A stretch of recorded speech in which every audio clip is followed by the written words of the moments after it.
Рахмат, Аслан Арыспекович. Урматтуу депутаттар, бул мыйзамды колдош керек.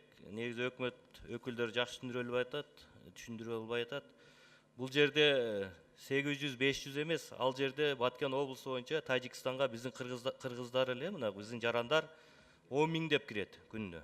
Себеби күнүмдүк жумушу, мектеби же алым катнаш боюнча ошондой маселе да. Ал жерде эми граница жок, сөздүн ачыгы. Көбү официалдык посттордон өтпөйт. Ошон үчүн буларда так маалымат жок.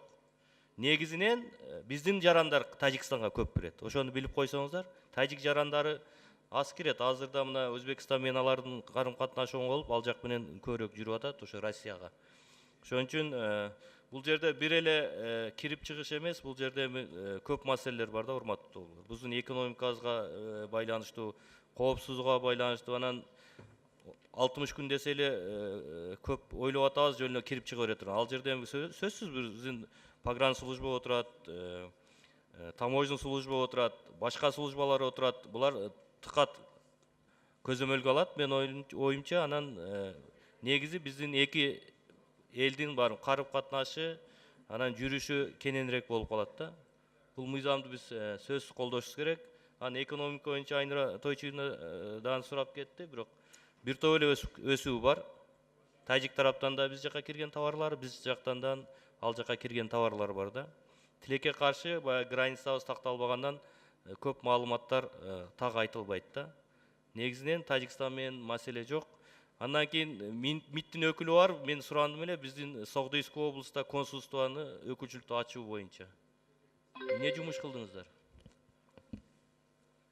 Урматтуу Табалдык Апарович, бул боюнча бул иш боюнча иш ар дайым эле жүрүп атат, бирок тилекке каршы бүгүнкү күндө тажик тарап менен бир эмеге келе элекпиз, чечимге. Биз ар түрдүү механизмдерди сунуш кылганбыз. Акыркы жолу ардактуу консул акыркы жолу биз ардактуу консул шайлайлы деп дагы ошол сунуш менен тажик тарапка сунуш киргизгенбиз. Азыр тажик тарап ошол сунушту карап атат.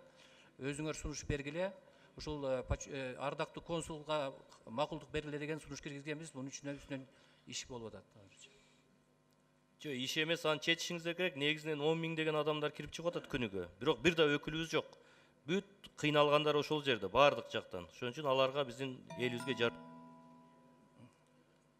10 секунд бергиле. Биздин элибизге жардам бериш керек да. Душанбеде отурат, Душанбеде бир да кыргыз барбайт, мисалы үчүн. Бир да биздин жарас.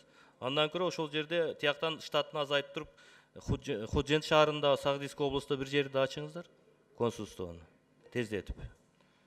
Түшүндүк, иштейбиз.